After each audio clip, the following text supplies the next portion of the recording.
Okay. Um, I'm Mark Story. I'm one of the core developers. I've been working on Cake since about 2008. I've been using Cake since about 2005. This is... I'm not going to do that. Anyways, today I'm going to be going over some exciting changes that are coming up on the project. Yes, it works still. And while this talk is going to partly be about the far distant future, before we go too far into the future, I wanted to talk a little bit about the past and kind of some of the things we did and some of the things we learned from the past, and then kind of reflect on what's going on right now, because not everyone's been able to keep up with all of the releases, and kind of talk about how the present is also influencing the future direction of the project. Oh, this is not going to work. Come on. Come on. Okay. No. All right. We'll just skip that and use my arm. Wow, that looks really weird. Okay, so first we're going to talk about the 2x to 3 upgrade, and kind of recognize that that upgrade was not fun, and it was hard, and it was. I would go as far as to say it was. Oh, this is not working. Okay. Fuck this. It was brutal. Let's just be fair. It was not very much fun. And that's one of the main reasons we still maintain 2x to this day, is that upgrade was really unpleasant, and for a large number of applications, the upgrade is really significant and difficult. And while the upgrade sucked, I think the improvements we made moving from 2 to 3 were justified the cost of upgrading, I think. And to be honest, in the beginning, when we started 3.0, the project was in kind of a tough spot. We had a very well-functioning ORM, but the ORM was holding the project back from getting access to new users. The ORM, while very capable, was causing people... the feedback we were getting was that the ORM was janky, it returns arrays. Arrays aren't objects, it's not really an ORM. What is all this array garbage? And we had a lot of warts that we've kind of collected over the 9 years of the project. And so those warts made it really hard to figure out a backwards compatible way to do the changes we wanted to change. So things we found were problematic were like the way queries were built. We wanted to expose a better query builder. We wanted to make associations more powerful. We wanted to make the eager loading better. We wanted to be able to return objects. All of these kind of like coalesced into a central point, which was like, we kind of have to burn everything down and start over. And as much as we did not want to do that, that was really the only option we saw. And so, yeah, that's what we had to do. Furthermore, the community was really pushing us to adopt things like namespaces, adopt things like anonymous functions, and there's no backwards compatible way to do any of that work. And so that's where we were. So then the upgrade kind of had to be hard. And I think if we didn't do the changes we did, Cake wouldn't be relevant today. Like, we wouldn't all be here. The project would have slowly declined in interest and completely fallen off the map. So it sucked, but I think it was a good idea. And because of that pain, we've continued to maintain 2.x until today. And we've been doing feature releases. We have one more feature release coming up. Like, we have a feature release coming up. And yeah, we've done bug fixes every month for a long time. And so kind of let's just go over like what we learned from that upgrade experience and the feedback we gained. Difficult upgrades fragment the community. When 3.0 was going through release cycle, like early release cycles, and initially was released, there was a big fragmentation in the community. The documentation hadn't been translated into all of the languages, so certain communities in other parts of the world, like notably Japan, couldn't really upgrade to 3.0 because the documentation wasn't there. Thankfully, the Japanese community has like stepped up enormously and made the documentation for 3 fantastic. And so it's that community is now starting to move into 3.0, but we did suffer like a big fragmentation hit for a long period of time. There were also challenges with some of the things we added in 3.0 that was based on feedback the community had, that it made it harder for newcomers to learn. And so we're trying to figure out ways around that. Karita has some ideas around how to make that better, and we're going to keep exploring those ideas to try and make it better for new people and address the power users at the same time. And so while we were busy on working on 3, there was the perception of stagnation. So 3.0 unfortunately took a really long time to build. Juan Vaso started the very first commit, I think, in like 2009 or 2010, and it took us 3 years to do the work. So that's a long time. And during those 3 years, PHP changed a lot. Everyone switched over to using Composer. 5.3 came out, was deprecated. 5.4 came out, we started targeting 5.4 before 5.4 was even released because we knew we were that far away. And by the time we had been released, 5.5 had already come out and 5.6 had come out. And so we felt like we were trying to catch up for a really long time. And yeah, so the outside perception was that while we were busy working on 3 and doing dev releases and all that stuff, we didn't really have anything new that people could use in a stable production fashion. And so the perception was that the project was stagnating. And I don't think that was true, but that was the perception. And whether the truth and perception sometimes don't really matter, the perception matters the most. And so at the end of the day, I think we have one of the slickest ORMs in PHP, but the perception is still that the project has stagnated. And I think we're just getting to the tail end of that perception where people think, Cake is old and busted, and we're actually no, it's not. We made it all cool and gentrified it. Yeah. I'm not going to keep going on that. So those are kind of the lessons we learned, is that a really long dev cycle leads to the perception of stagnation. Huge backwards incompatibility breaks cause fragmentation. So we're going to put a pin in that and then come back to that later. And so I think that journey is kind of informing our decision on how we're proceeding in the 3x releases and also how we're going to proceed into 4. So next I want to talk about the way we've been handling the 3x releases. And so to combat the perception of stagnation, we've done a couple things differently. The first is that we're willing to merge changes into new features into bug fix releases. As long as it's a completely new API, we'll merge it into a bug fix release. And the goal of that is to not try and break your apps. The goal of that is to incrementally be able to deliver new features every 2 or 3 weeks. And we've been able to do that for the last 3 years. So new features show up every couple weeks. And then we wanted to, part of that was going back to one of the project principles that I was told when I started on the project was release early and release often. And so that's one of the reasons we do bug fixes every 2 weeks and features every 6 to 8 months, depending on my schedule. And so that's kind of led us down this path where we keep incrementally building new stuff. And then in 3.3, the PSR7 spec kind of got finished. And I saw that as a really big opportunity for us as a project to jump in and really embrace the broader PHP community. But the problem was that it also created some conflict, some tension with how we were currently modeling requests and responses. And we'll probably talk about that in a bit. And so we've been working towards, a piece of feedback we've gotten is we want methods that have simpler signatures that IDEs can better understand, that we can better understand and better click through and get good feedback in our IDEs.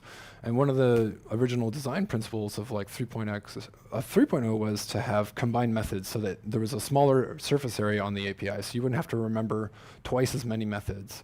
So all of the methods that the framework offers are combined get and set. So config is a perfect example. Depending on the number of parameters you give config, it'll either read or it will write. The challenge has been that since we did that, PHP 7 came out and then PHP 7.1 came out. And now there's a big request from a lot of people to have stronger type hinting. So we want more type safety. We want to be able to have stronger typing.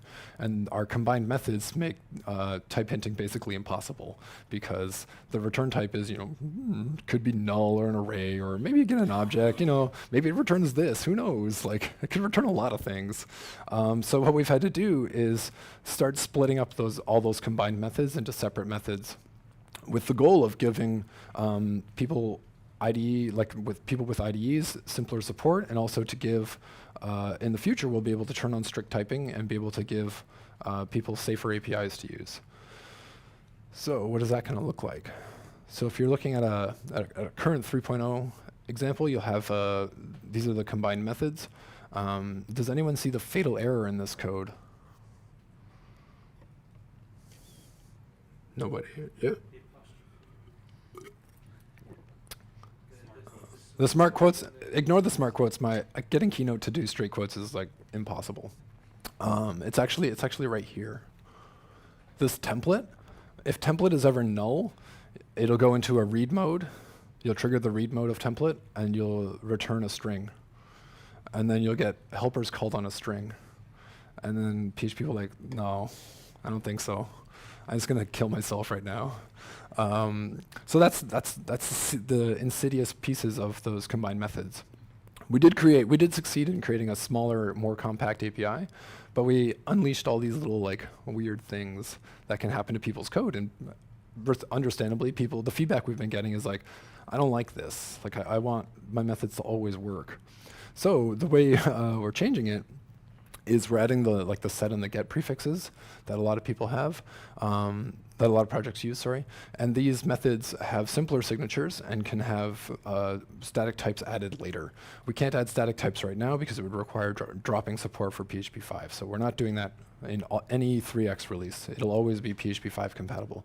But we're setting ourselves up for the future. So we're documenting the types we expect and documenting the types we're going to return. Hopefully in the future we'll be able to make that all safe. The other thing we've been doing is deprecating public properties. So in Cake 1, we abused public properties to a vast degree. I used to think that the people who were like, don't use public properties, I used to think that they were dumb. I was like, you guys are dumb. You can just use public properties and just do a bunch of checks. It'll be fine. Everything will be fine. We're all responsible adults. The problem is that sometimes we make mistakes because we're humans. And public properties have the weakness of being fully mutable. Like if you expect it to be a string or a number, the gentle person's rule doesn't apply to production code. And sometimes like an object gets smashed in there. And then you have to do all this type checking and all this test case code to like check for all these crazy scenarios that could ever possibly happen, which has made a lot of pain for us because we have to maintain all that code, and it's made a lot of pain for you folks as well.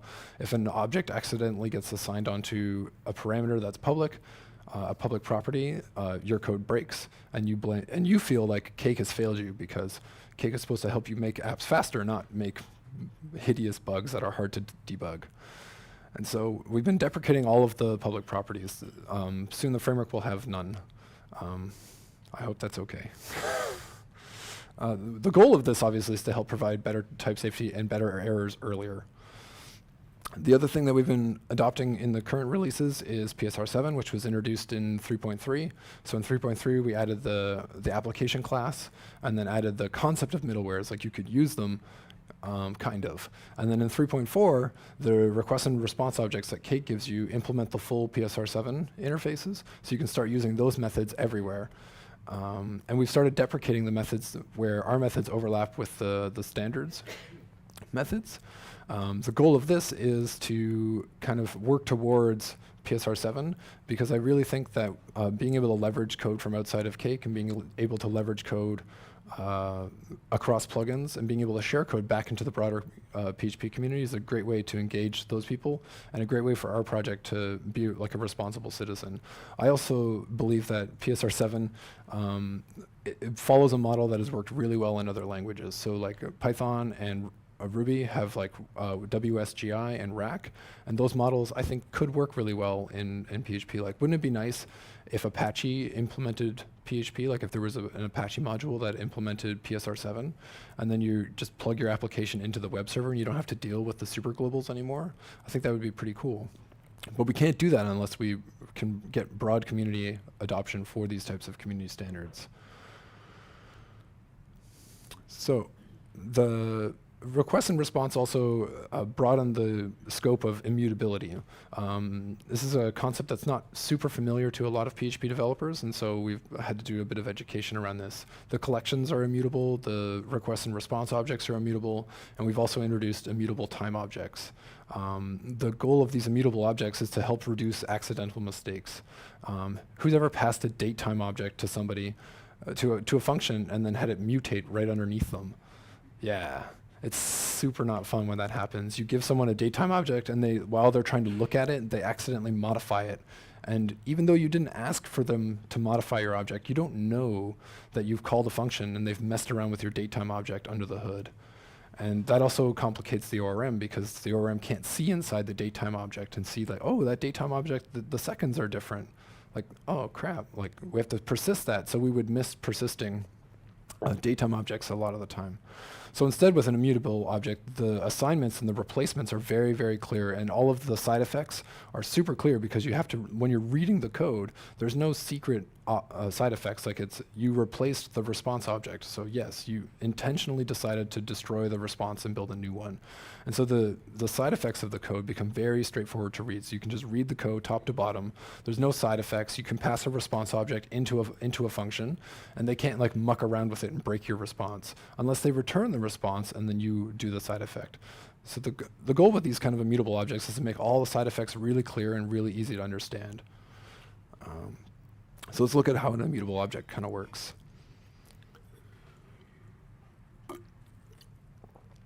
So in the first example, we call with header on the response, but the response object hasn't changed. The return of with header is another response object with the header changed. And same with so we have to overwrite the response in the second example. So only by overwriting the response do we actually overwrite the response.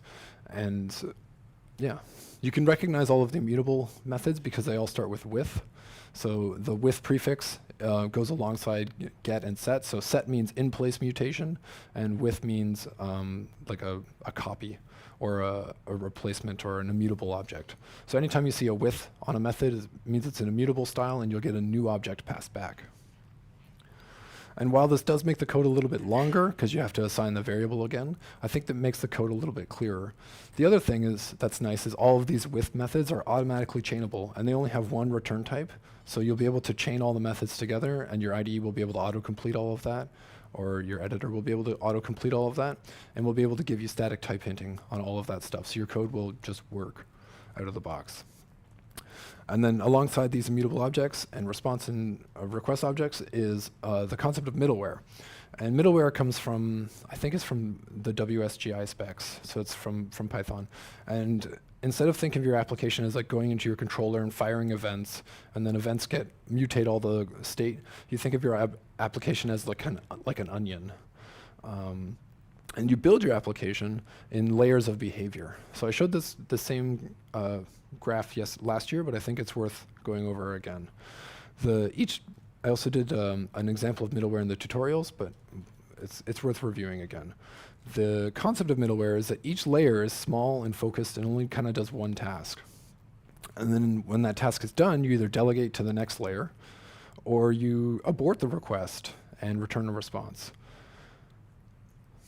And so every request, at the center of our onion is our app. So at the center of the onion is like your controllers and your components and your models and your view rendering and all of that kind of stuff. And then on top of that, we can wrap that around with routing. So we can wrap routes on that. So before our app gets invoked, we do routing. And before we do routing, we look at assets. So we can check to see if the static asset, if this should be dispatched as a static asset. And then we can wrap that in exceptions. And then one of the neat things I showed in the demo is you can wrap CORS headers on top of your exceptions. I'm sure some of you have struggled with how do I add like extra response headers to my rendered exception pages from Cake. And it's not straightforward right now. But with middleware, it's really easy. You just wrap a middleware, you call next in your middleware, and you'll get a response from next. And then you can add headers to the response that came out of the lower layers. And the exceptions are one layer below, so you can just add headers to any response that comes out of any exception. This means you can also wrap metrics or logging around any exceptions that your application is rendering, which you couldn't do easily in the past. And then on top of that, there could be any number of these layers. You can just stack them out up, and bigger, bigger, bigger. So a request comes in and wants to go to a static asset. So the nice thing with this is the static asset, the request goes in, the static asset middleware can say, oh, I've got this. Hold my beer. Hits the assets and returns the response. And the routing never even gets involved. Like your routes never get parsed. We never go through the router. We don't invoke any controllers. We don't have to hit any events. So we can optimize certain kinds of responses. You could have a middleware that just does, status checks or health checks on your application, not have to invoke the whole framework and load the whole framework up. Conversely, I guess as a continuing example, if you have a request that hits a controller, it goes through all of the layers, hits the application, and then comes back out. And so all of those other layers can modify the response if they want. And like I said before, this allows you to add state onto exceptions. Like your core's middleware, the responses it sees are the same whether they came from the exceptions, whether they came from the assets, or whether it came from routes or app. Each layer doesn't know where the response came from, so each piece can be focused on just one task, which I think helps make testing your applications easier because you're just checking, you pass in a request and a response, and you get a response back, and you can check the state for each layer. And then each layer, you just combine them up together. And so you have all these little pieces of logic that you can fit together. So that's kind of a catch up on where we are. And now we're going to talk about what's going to come next.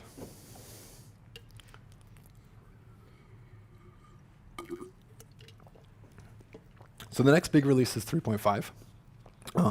We're working on it like I was working on it this morning. It'll be done in a month or two-ish. And kind of what follows is what we've completed so far, as of like last week when I wrote these slides.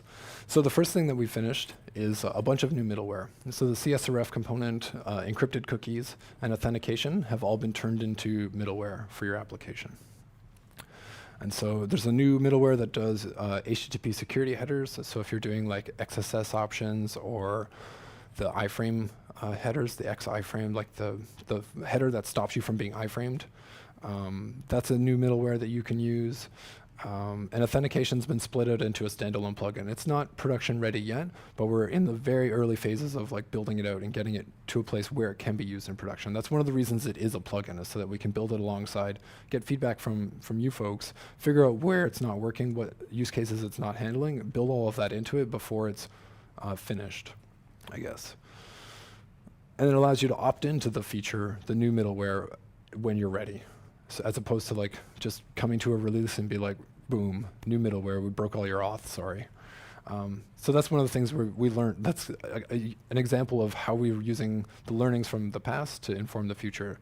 So we build things as plugins before we try and like replace core pieces that work really well for people.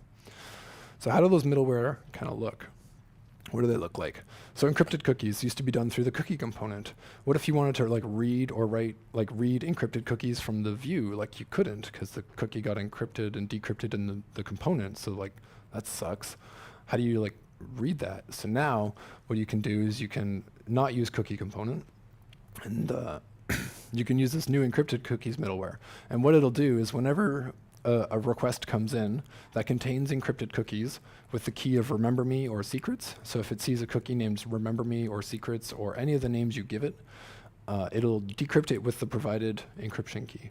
So that encryption key I'm reading from configure, but it can come from the environment, it can come off of something else, it can come from wherever you want the encrypted key to come from. And what will happen is, as the request comes in, the middleware will decrypt the cookie values and put them back into the request. So every piece of your application that's below the encrypted cookies will just see unencrypted data. They won't even know the cookies are encrypted. And then when you make a response and you say like set cookie and you're going to set the remember me cookie, your application sets that remember me cookie in plain text. And when it gets to the encrypted cookies middleware, that middleware will then encrypt that cookie before sending it back out. So your application doesn't need to know which cookies are being secured and which ones aren't. It just has to know that it just has to set cookies, and then another layer will be responsible for handling which cookies get encrypted and which ones get decrypted.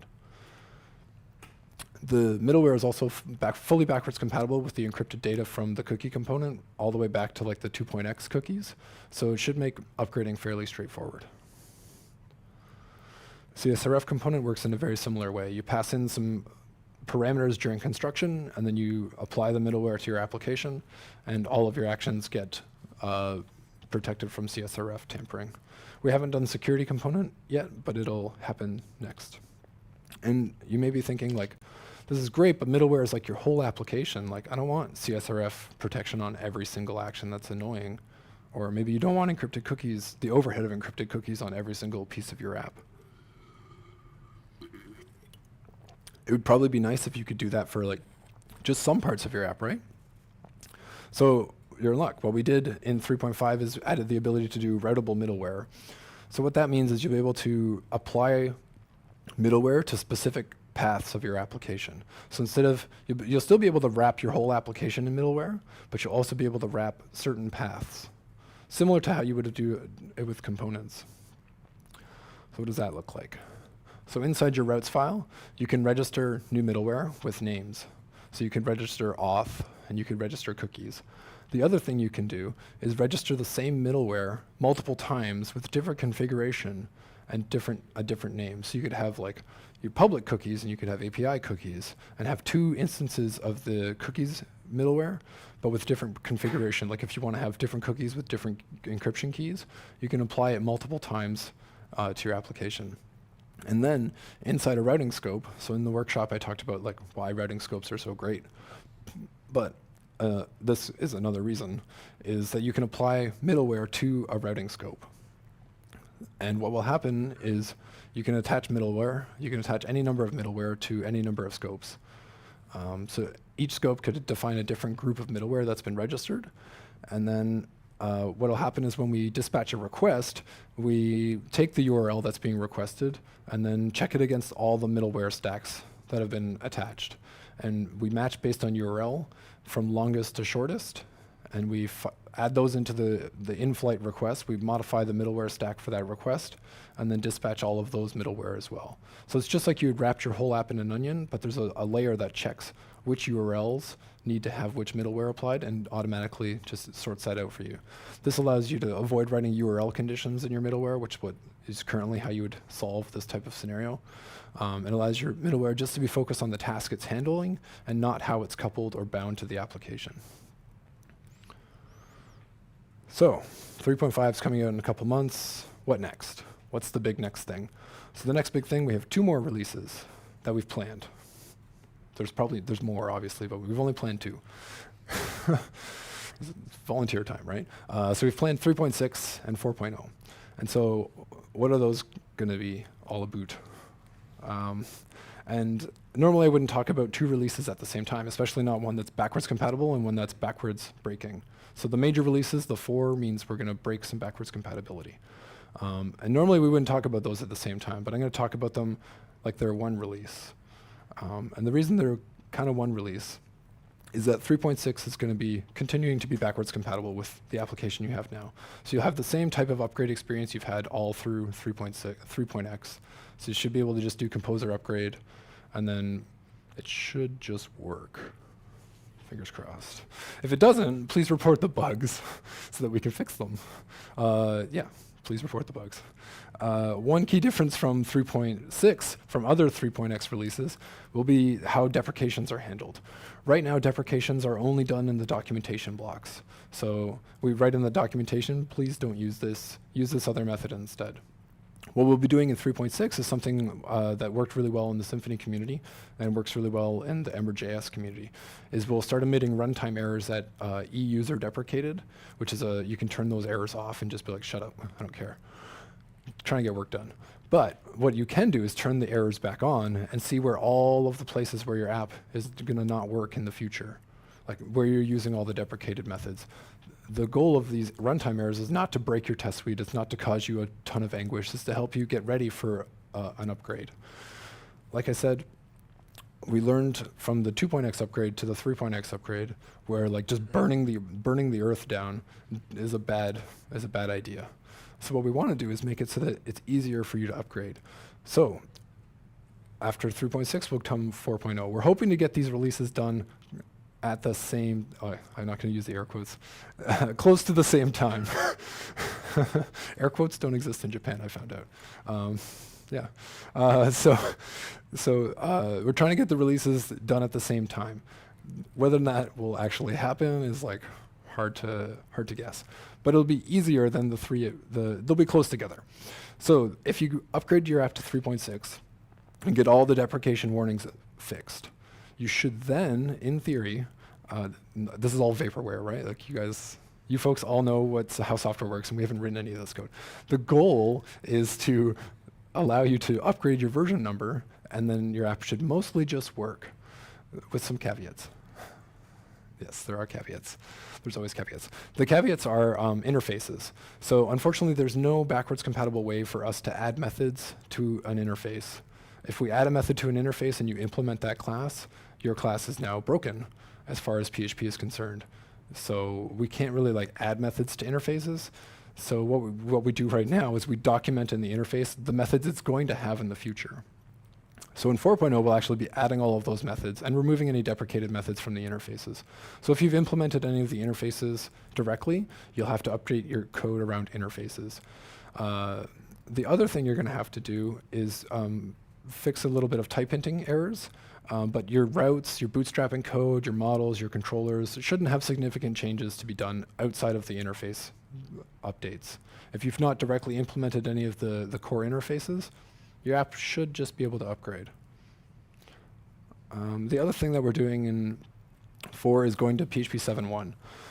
PHP 5 is set to be end of life in, I think, 5.6 is the only 5 version that's released, and then 5.6 will be end of life in 2018 or 2019. So we don't really want to target a major release to a version of PHP that's going to not be supported by the PHP project. It feels irresponsible as a framework to suggest and require people or advise people to use a version of PHP that's no longer supported by PHP. You should also move towards PHP 7 anyways, because the performance is significantly better and it's actually being developed. Because we're targeting far enough way out, 7.1 will still be supported. 7.0 will probably be very close to end of life by the time we ship 4.0. One of the other reasons we're targeting 7.1 instead of 7.0 is nullable types. So in 7.0, if you declare a type as requires an integer, it can never be null. That wasn't added until 7.1. Because we want to have nullable types, we use nullable types quite extensively in Cake. We want to be able to have that support. Another nice advantage is there's a new type called iterable, which allows you to cover an array or an iterator. So that allows us to give some of that loose typing, but with type hints at the same time. So we'll be able to find out, PHP will check whether it's not iterable, and then raise an error. But if it's an iterable-ish, if it quacks like an array, it'll pass the test. The other thing we'll be doing in Cake 4 is making the internals have stricter types. So we're going to enable strict types mode for the internals of Cake. So that means you don't have to do it in your application. If your application doesn't want strict types, don't turn it on. What we want strict types for is to give you feedback earlier. So if you call a method with a type that we don't support, we want to be able to tell you that really early. And so we're going to try and work on those stricter types allow us to write fewer tests and allow you to have a safer interactions with Cake, knowing that your code will work because you won't just hit a weird error where the casting gets juggled the wrong way. So we see this as a way to give a safer and faster version of Cake to you. So during the upgrade, you obviously have to fix those type errors and then fix interfaces. Yeah. So I talked about interfaces already. The other thing we're going to be doing is deprecation cleanup. So like I said, 3.6 will emit deprecation warnings. In 4.0, any method that's emitting a deprecation warning will be deleted. So if you don't do the 3.6 upgrade and you turn the errors off because you don't care, and then you try and upgrade to 4, your code will not work. You have to get to 0 errors on the deprecations, and then you'll be able to go up to 4, because all those methods will be deleted and your code will not work. It'll just die. So what I'm going to do, I'm actually going to upgrade to 3.6 and to 4 during all of the alphas. So I will be eating the dog food and seeing what it tastes like. The last thing that, not the last thing, but one of the other things that Jose touched on yesterday is a better development experience. Some of the errors that come out of Cake are cryptic. We haven't done a great job of providing really good error messages. Jose covered this in his talk yesterday, but sometimes the errors are cryptic or not really helpful. And what we want to do is take some inspiration from the way Rust and the way that Elm do error handling and try and figure out a way to do that in PHP that doesn't cause a lot of overhead. So it would be great if we had those nice error pages for all kinds of errors, and that the ones we had were actually helpful, not like the one that Jose showed yesterday where users was was lowercase. So there's always going to be errors that type hinting can't catch, and so we want to try and figure out ways to use assert and ways to use the existing error handling features we have to provide you with safer and nicer to read and easier to understand error messages. So kind of when is this all going to get done? It sounds like a lot of work. We'd like to get it done by the end of 2017, which is this year, but it's probably not going to happen. Let's just be honest. 3.5 hasn't come out. There's still a lot of work to be done for 3.6, so I think we'll be aiming for 3.6 to be close to being done by the end of the year, and then early 2018 we'll start the release cycles for 3.6, and then once that's kind of underway and kind of churning along, we'll start working on 4.0 and get that kind of solidified up. Unfortunately, not unfortunately, as you are well aware, CakePHP is a volunteer project. All of us work completely on volunteer hours, so we're going to need as much help as you can. So if you're interested in helping with code or helping with documentation or helping with testing, when we release beta and alpha versions, maybe just use Composer to hack your Composer file to upgrade and see how bad your app fails, or if there's any errors that don't make sense. That would be great. So a new major release is exciting. New releases are exciting, but we all have applications running Cake today. What's going to happen with those, right? I also wonder what's going to happen with those. So I'd like to talk about our plans for long-term support, because we all have jobs, we all have applications, we all need them to continue working. We need stability. So 2.10, the 2.10 branch will have a 2.10 release later this year, and I think that will be the end of the 2.x release series as far as new features go. We've gotten, I think, 6 pull requests for 2.10. So the request for features has really started to wind down. 2.0 was initially released in 2011, and then we've been doing releases since 3.0 was released in 2015. With the release of 4, 2.x will be turning 7. And we'll be stopping feature development. The core team has pretty much stopped feature development on 2.x, and we'll be continuing to do patches, feature releases, as people are willing to do them. We currently plan on doing bug fixes for 1 year, so that'll put us into 2018.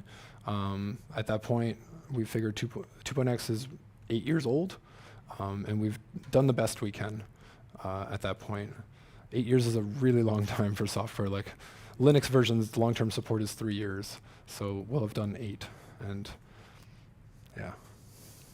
So that's 1 year after 4.0 ships, so somewhere in 2018, might even get into 2019, depending on how tardy we are. We'll continue to do security fixes for 2.x for 18 months after 4.0, so that puts you mid-2019-ish, right? That seems really far away to me.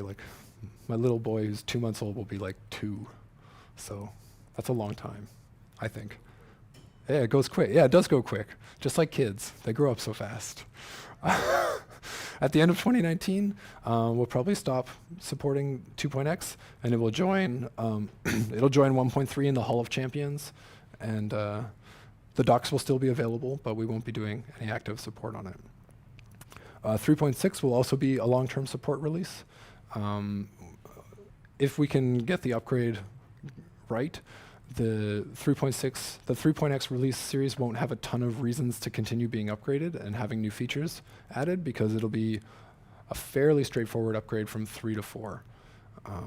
So what we're thinking of doing is 18 months of bug fixes. So it's a year and a half from somewhere in the middle of 2018. So a year and a half puts us mid-2020, I guess. So the hope here is that 18 months gives you enough time to figure out how to get your PHP version upgraded and do the work you need to do to solve all your deprecations. And then lastly, we'll be doing 3.6 security fixes for 3 years after 4.0 releases. So that puts us in like 2022, which is like forever away. That's like, isn't that after Judgment Day? Like when is Judgment Day's around there somewhere? So maybe the robots will have killed us all. Who knows? Again, this longer support time is intended just to recognize that people have businesses running on 3.4 or 3.5, like not 3.5, but 3.3 or 3.4 today, and those people need the long-term support for security fixes.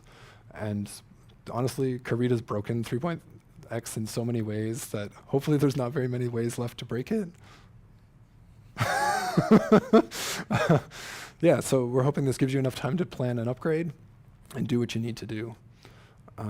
Yeah, so that's kind of been my brief tour of the past, kind of an overview of what we've been working on the last couple of years, and then kind of what we're planning on doing in the future. I'm more than happy to take any questions or answers, or if you feel the timelines are wrong, like, I don't know, let me know. Yeah. Or if everyone's brain is just melted, can stick with that too. There's a couple questions. Hi, thanks. So for the middleware plugins, is there any kind of, I know there's currently a blueprint by CakeDC, maybe it's a better question for Larry. Is there going to be some kind of blueprint or guide that developers can follow to make sure they're compatible with the new middleware standard? Yeah, there's existing documentation already in the book around how to build middleware and how to use it. What are you looking, like what would you be looking for in this document, in this guide? No, you just said about the changes to the request and the response and all that, and just wanted to make sure. Yeah, so in 3.6, all of the deprecated methods on the request and the response will start emitting runtime errors with what you should be using instead. And so I think that's going to be our primary vehicle for telling people how to upgrade. The other thing we're doing is upgrading the documentation to not use the deprecated methods anymore, and the deprecated methods will be pointed out as comments above, because some of the feedback we've been getting is that people who are on older version, like on 3.3 or 3.2, don't have access to the new methods, and when they try and run examples from the documentation, they just get fatal errors. So the documentation will start moving towards always the current version of 3.x, and then older method, like the deprecated version will be listed in comments just above or below the method call. Okay, thanks. Okay. I was curious about the scoped routing. Yep. Would that mean that your routing middleware would have to be like the last one or the first one? How would you compose all the middlewares? Because it's not into the application, so would it make where your routing middleware is in the stack quite important? So the way the middleware will work is where your routing middleware is. So yeah, so the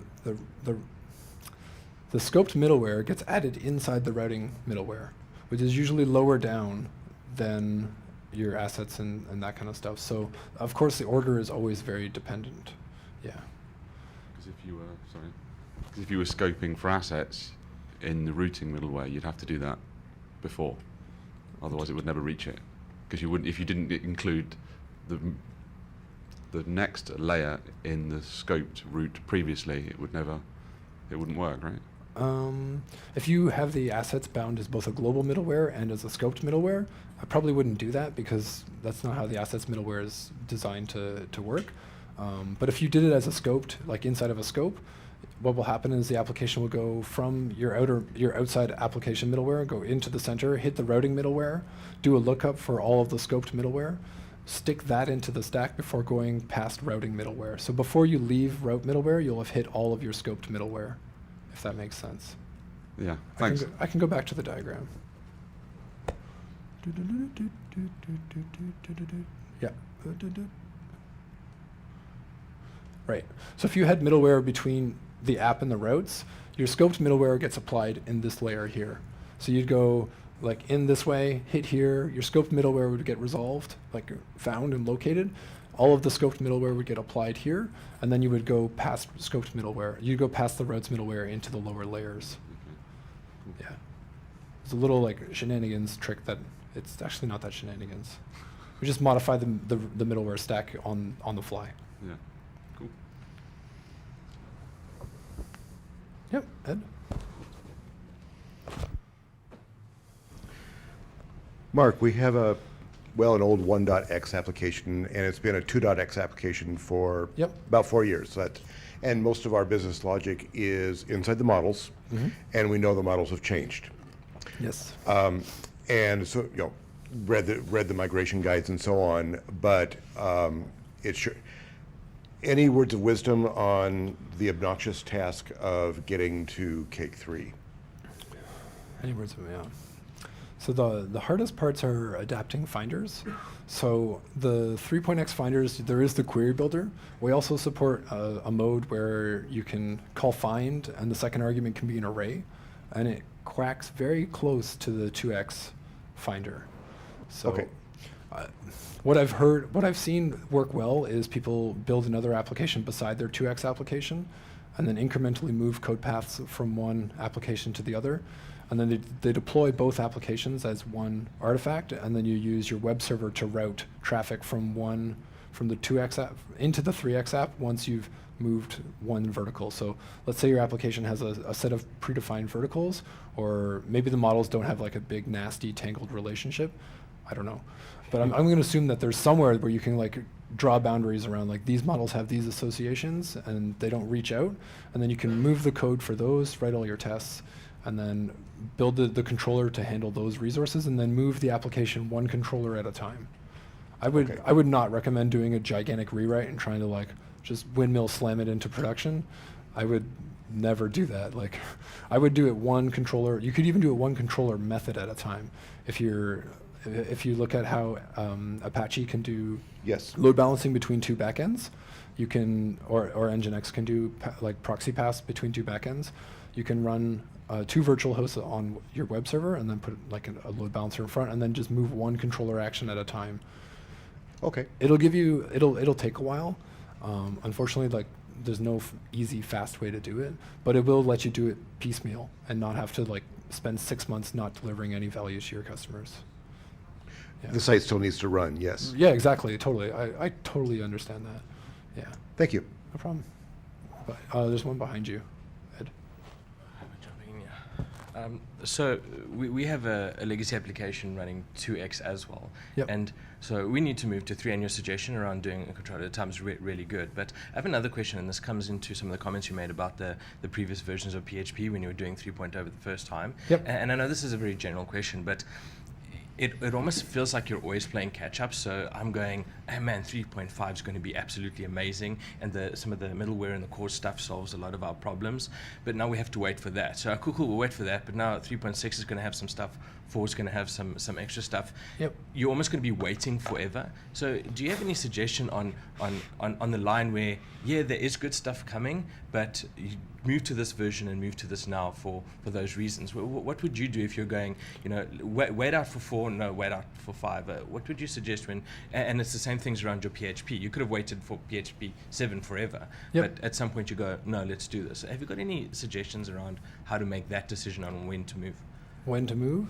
I would do it based on whether or not you need the features, or if you see yourself needing the features in the future. Yeah, that's literally how I would do it. Yeah, that works. Because there's nothing wrong with 3.3, right? Like, if your application runs and you don't have any bugs, and you're not hitting any of the bugs that were fixed in later versions, like, just keep doing what you're doing. I personally like to keep upgrading, but I understand that a lot of organizations getting that time is difficult. I experienced that exact same problem at my work. Like, upgrading certain versions of certain libraries is considered high risk, and so we push it off until we absolutely need to. A lot of times what helps push it is, like, we have internal requirements. You have to be on like supported versions of things, and so we can use that as a forcing function to like force upgrades through. Yeah, it really depends on the internals of like the internal politics of your company, unfortunately. Yeah, I agree with you. I think the more regular upgrades is a better idea, because you're bleeding the time in smaller amounts over time instead of big ones. So Yeah. I think that's something we need to change. Yeah, if you can get into like a regular mode, kind of like changing the oil in your car, right? Like, Yeah. if you do it every scheduled maintenance period, you don't have to be like, oh crap, I have to replace the engine now because the oil turned to plastic and gunked up my engine. Yeah. Cool, thanks.